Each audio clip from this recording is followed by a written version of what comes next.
Welcome to part two. We're joined by Liam Jones making his pokey debut today. Liam, how are you? All right, I'm all right.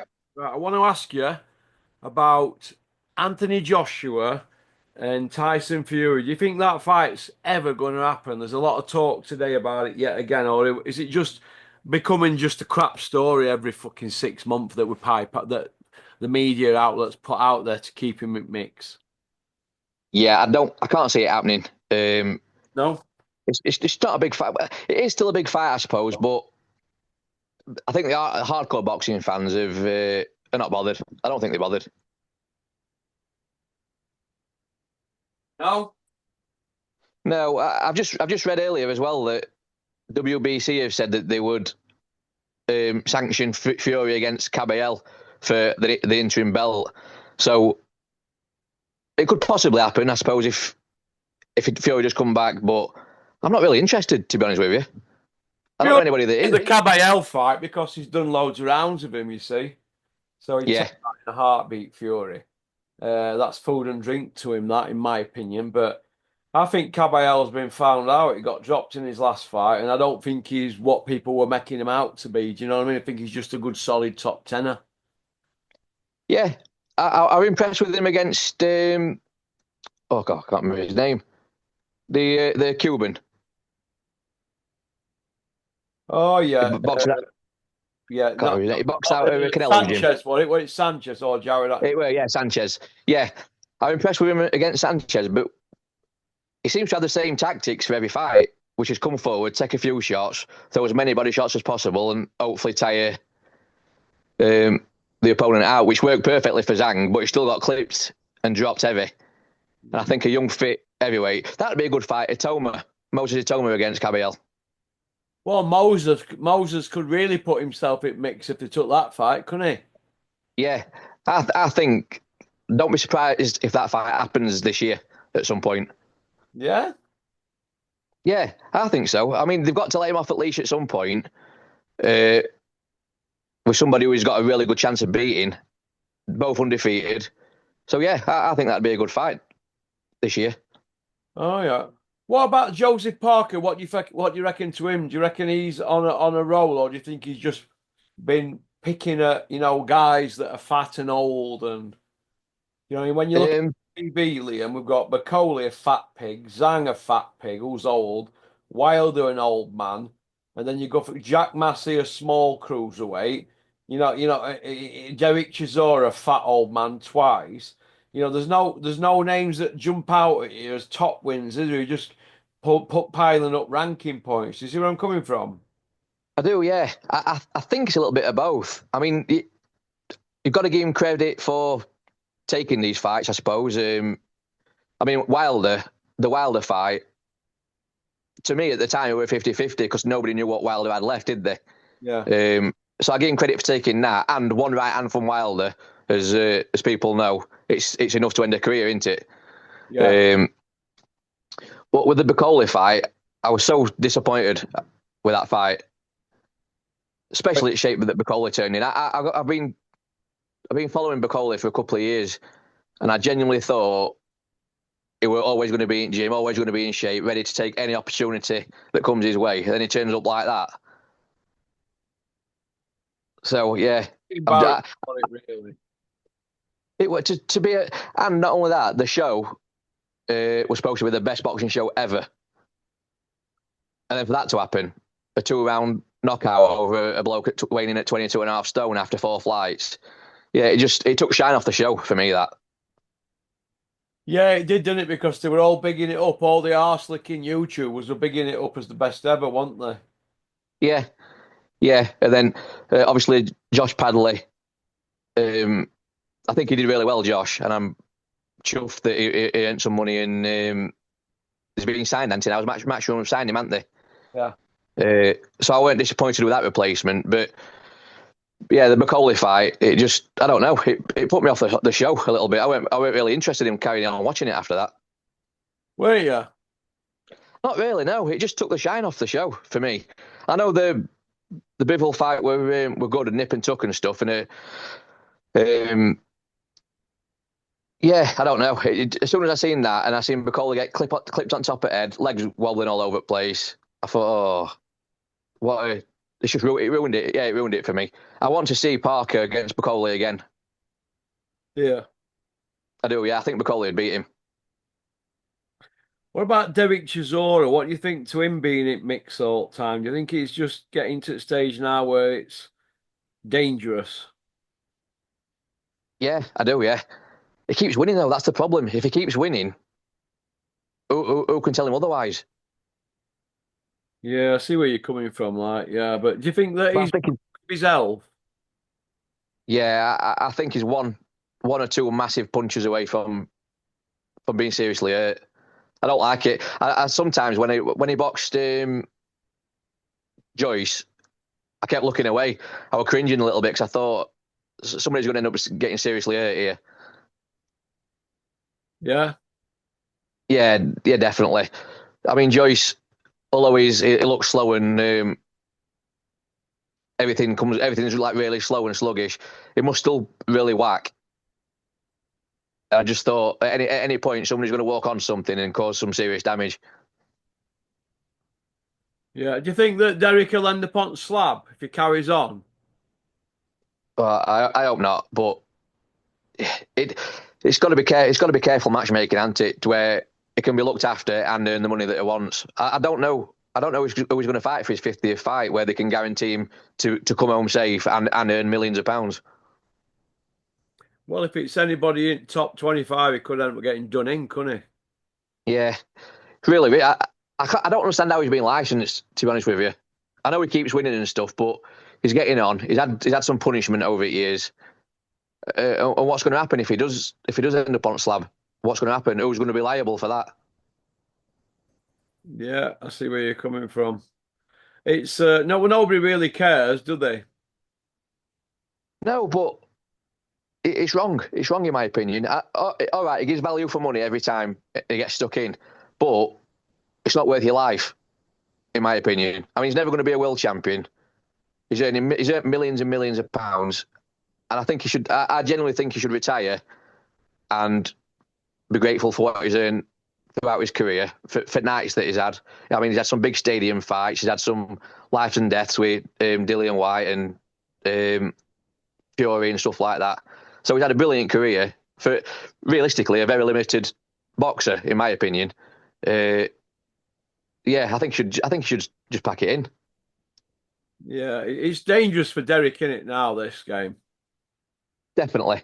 And not only that, heavyweights aren't like what they used to be. They're massive men. They're 18, 19 stone blokes who right hands probably get delivered like sledgehammers to the brain every time you take one. It's so dangerous, I think.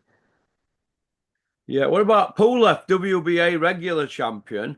It looks like the WBA have ordered it for him and Fabio Wardley. That's a good fight for Fabio, isn't it? It's a brilliant fight for Fabio, yeah.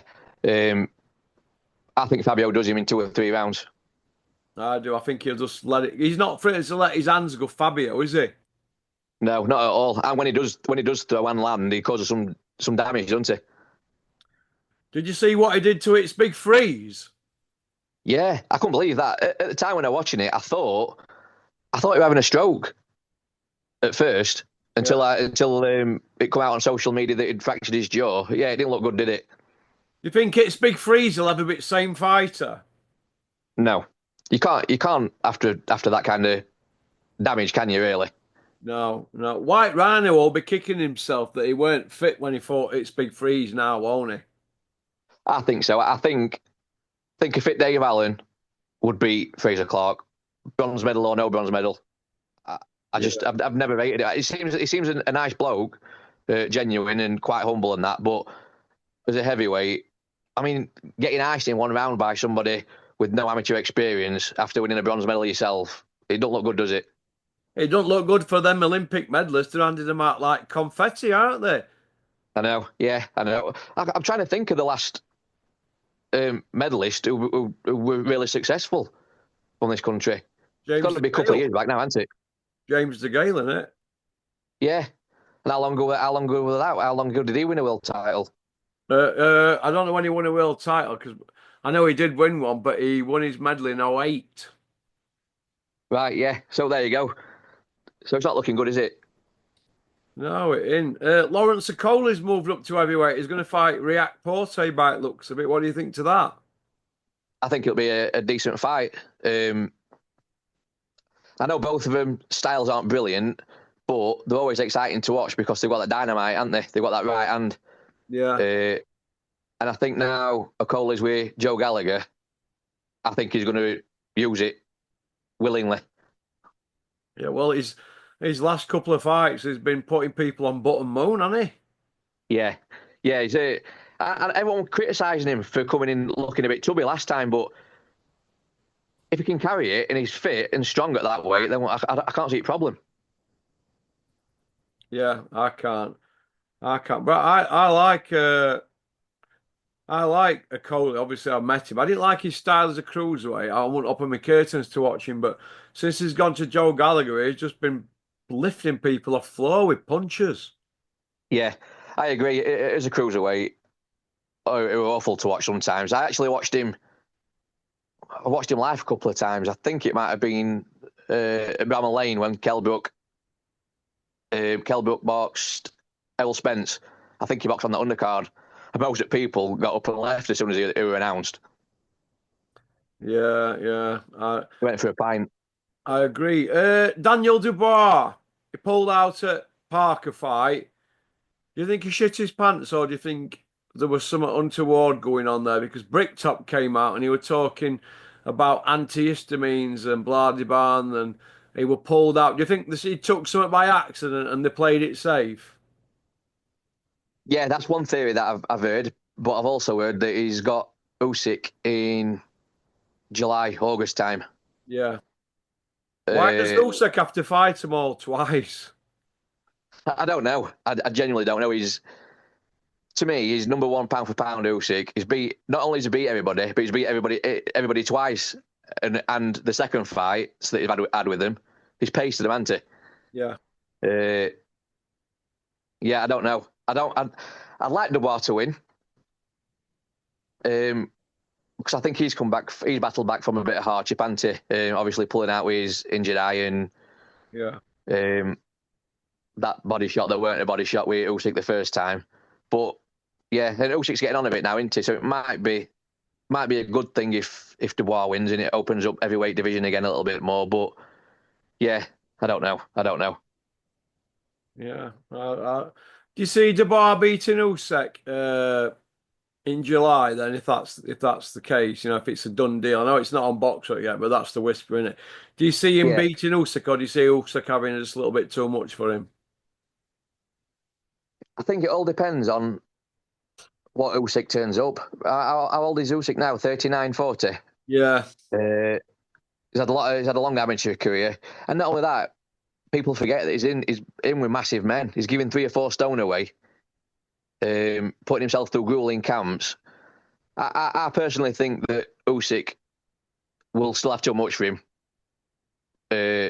Even though Just he's on brain-wise. slide. Yeah. To be fair, I think you could half Usyk's skill by 50%, and I still think he'd beat everybody. Yeah. I do, yeah. He's just too clever. Even when he looks like he's losing, mentally he's not losing, is he? He's just thinking all the time, constantly.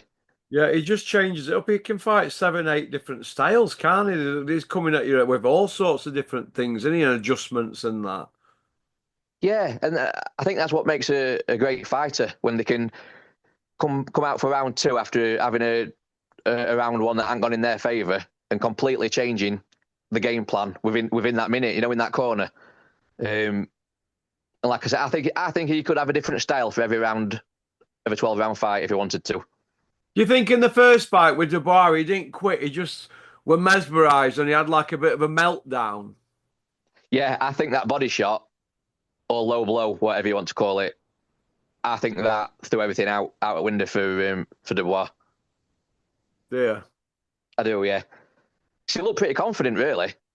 He weren't really getting to Usyk, but yeah, I think he landed that shot, thought he won.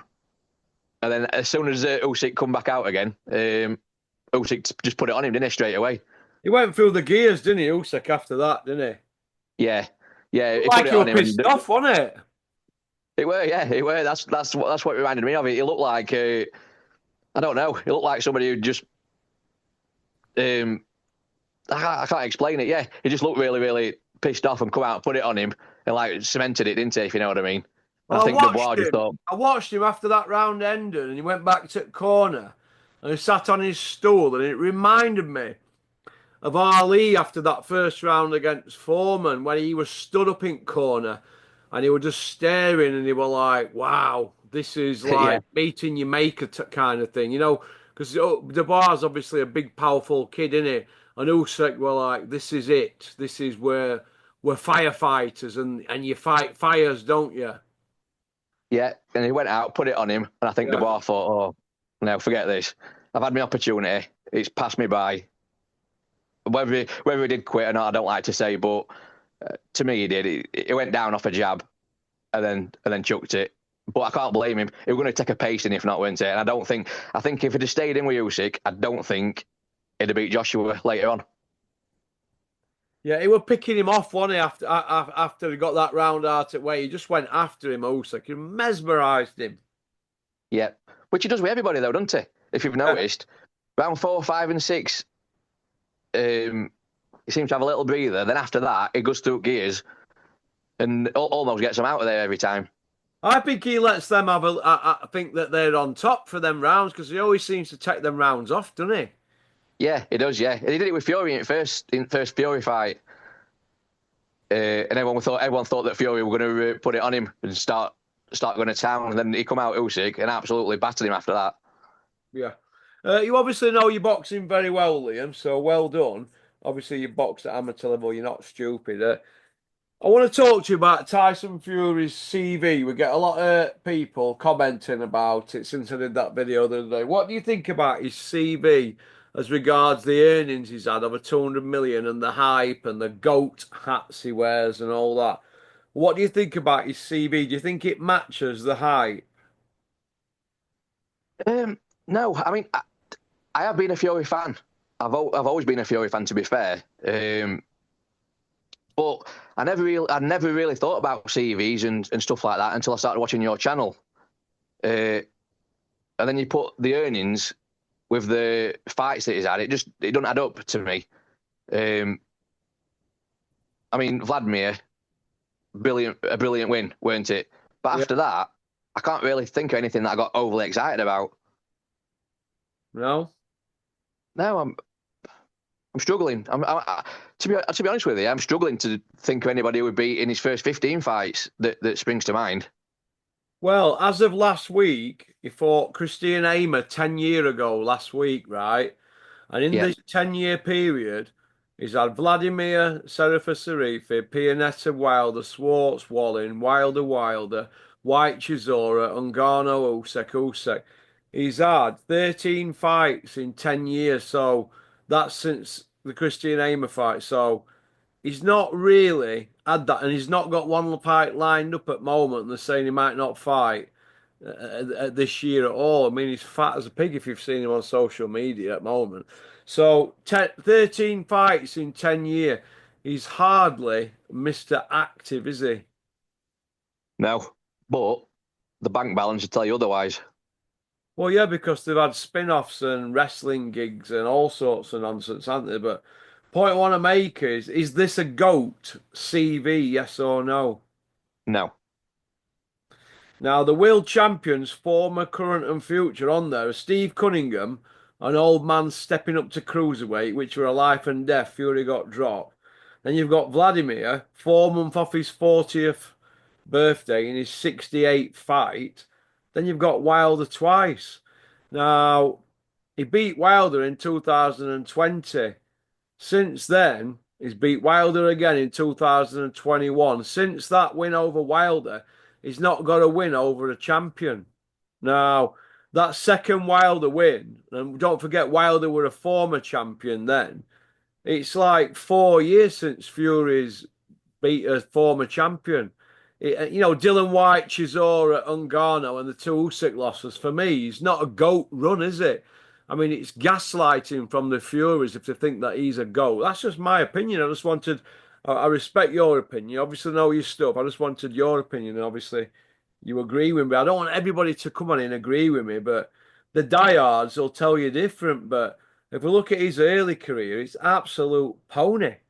Looking at some of Yeah, these guys on here, and in his I were there on his debut on Froch undercard at Nottingham when he fought John Pascal. But since then, he's two, three, four, five, six, seven, eight. In his ninth fight, he's fighting a guy with 22 losses and four wins, five draws. In his ninth fight, I mean, what is all that about? That's after beating John McDermott for yeah. English title. You shouldn't be fighting guys like that when you're an English champ. Why didn't he go for David Price? Do you know what I I mean? don't know. I think. Yeah, I do. Yeah, it's when you look at careers such as Fury's, it makes you feel like they planned out before they've even stepped in ring.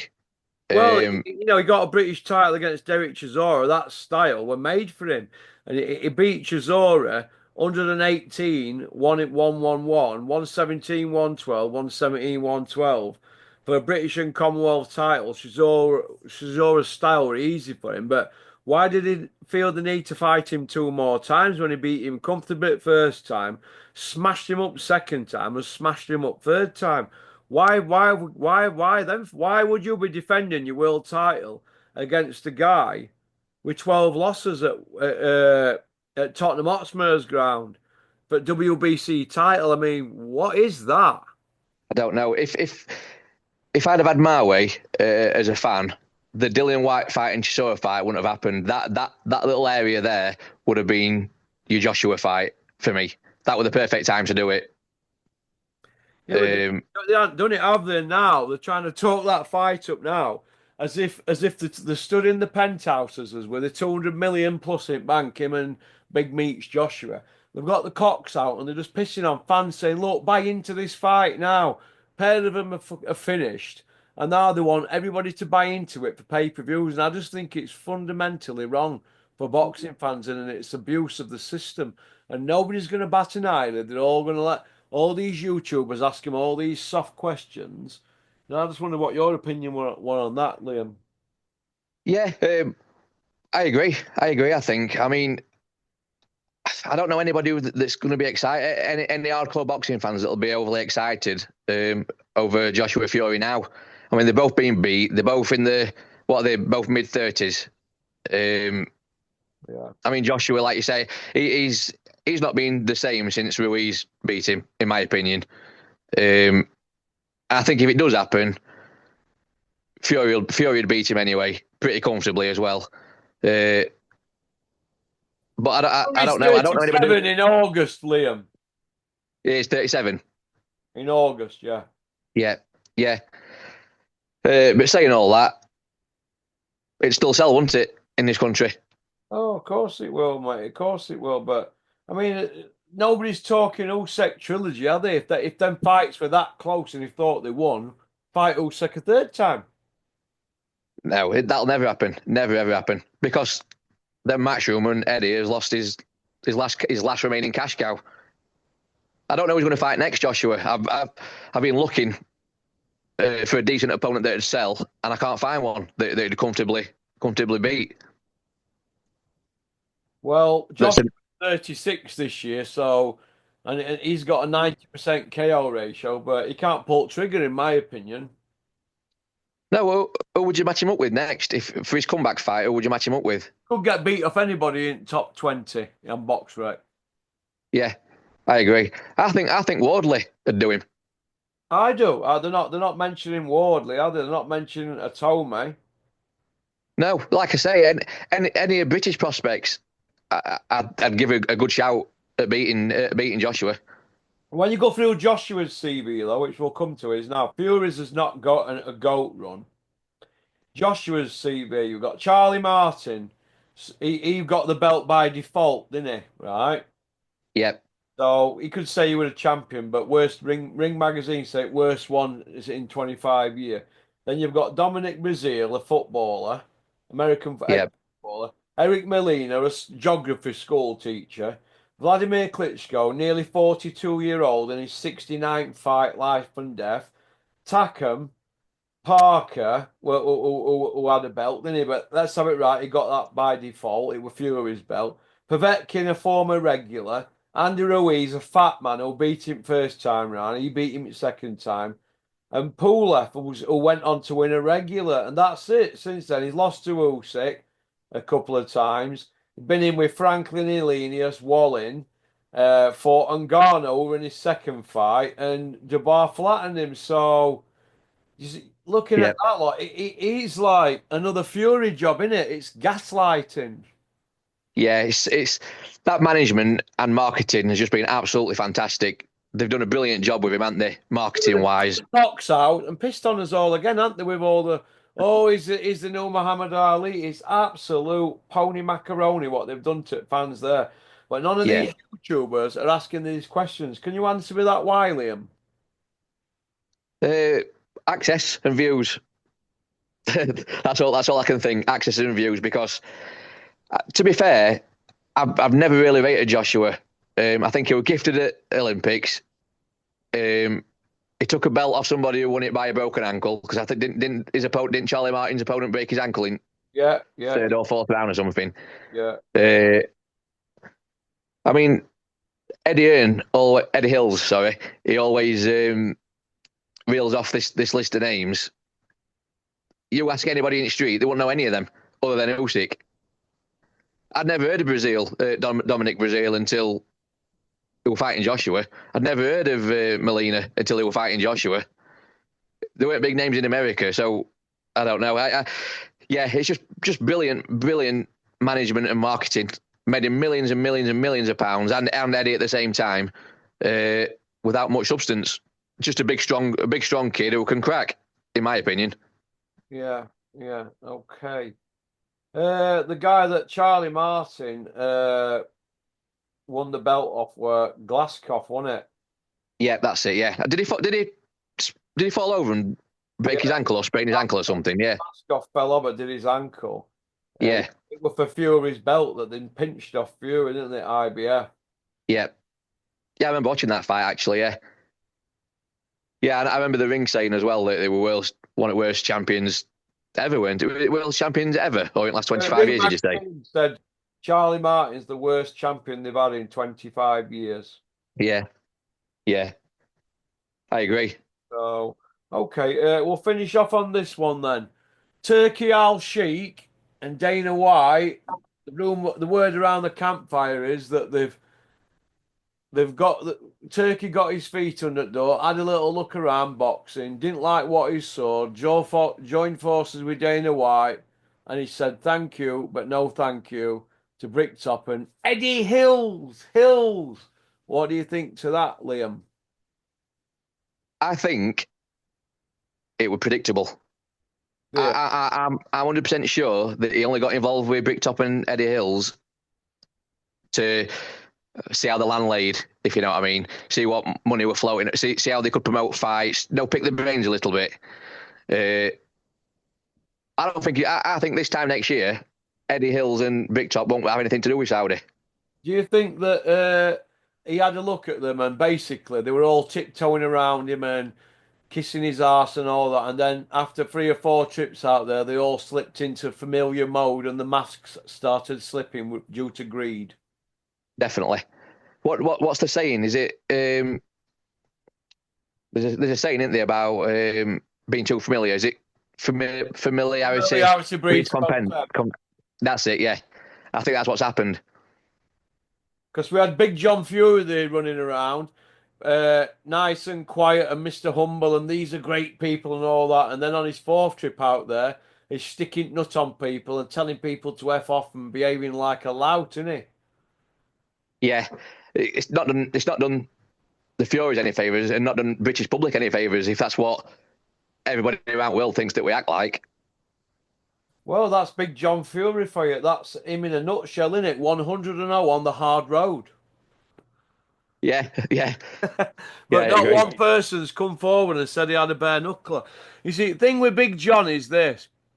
If he punches somebody in a pub, they're usually half his size, and usually they've got the back to him and they're not looking. In his tiny numbskull brain, he thinks that's a bare knuckler. You see where I'm coming. Yeah, You see where I I'm do. coming Yeah. from. That's what you're up against, isn't it? With that lunatic. Well, there's plenty of lads like that who'll wait for somebody to be half pissed and then give him a slice shot, and before you know it, the biggest hitter in Red Lion. Yeah, it's a side shot, isn't it? A side shot. That's what they do.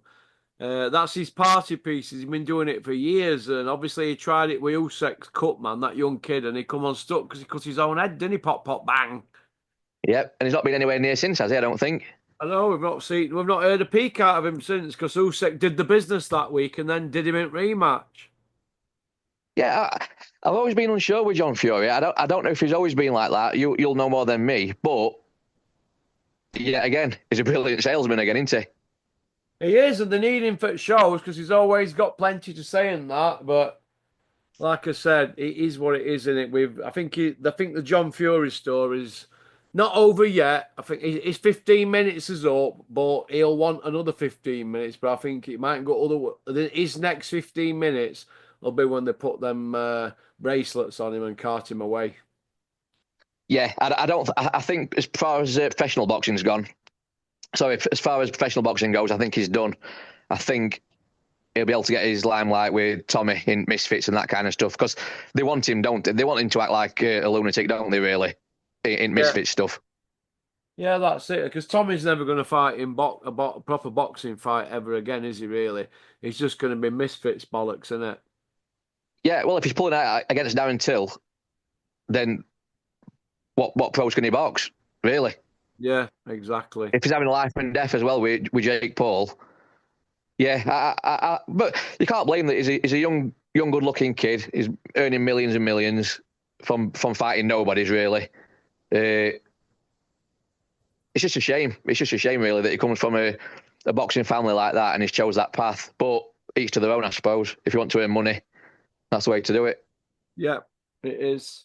Okie dokie. Well, Liam, fantastic debut from you. Thanks for coming on. Now, thanks for having me on. And I'd love to have you on again, mate, if that's all right. Yeah, no, we've got my number now and stuff like that, so we'll organise another Zoom at some point. Thank you very much, Liam. All the best to you and your family, mate. Yeah, you too, Porky. Thanks a Cheers, lot. mate. Bye. Bye. Bye, bye. Well, that was Liam, a Rotherham kid. Women love him, men want to be him.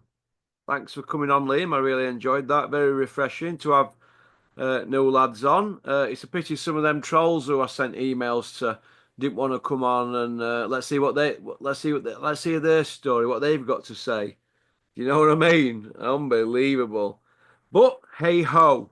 Uh, Big shout out to Canada's boxing channel. That's my good friend Bob. We'll get you on at some point this week. I've got a bit of a free run now till for next 7 days, so we can get some proper graft done. And big shout out to Andy's Cavern YouTube. He's going to be on tonight, Andy. So it's all good stuff in it. And he is not from Aberdeen, Andy. You're from Perth, you sod. I hope you're well, Andy. Well, that's it. Thanks for liking and subscribing and leaving a comment. The leaders for this month's £100 are Peter De Freitas, 3.1k, and Curtis Woodhouse. I think his is 3,000. So them two videos are leading for the £100. So if anybody wants to come on and see if they can beat it, get in touch. £100 going begging here. Pop, pop, bang. Thanks for liking and subscribing and leaving a comment. I'm going to have a nice Nescafe Azura coffee now, 2 spoons, bit of full fat milk, couple of sweeteners, and a Kit Kat. Peace out.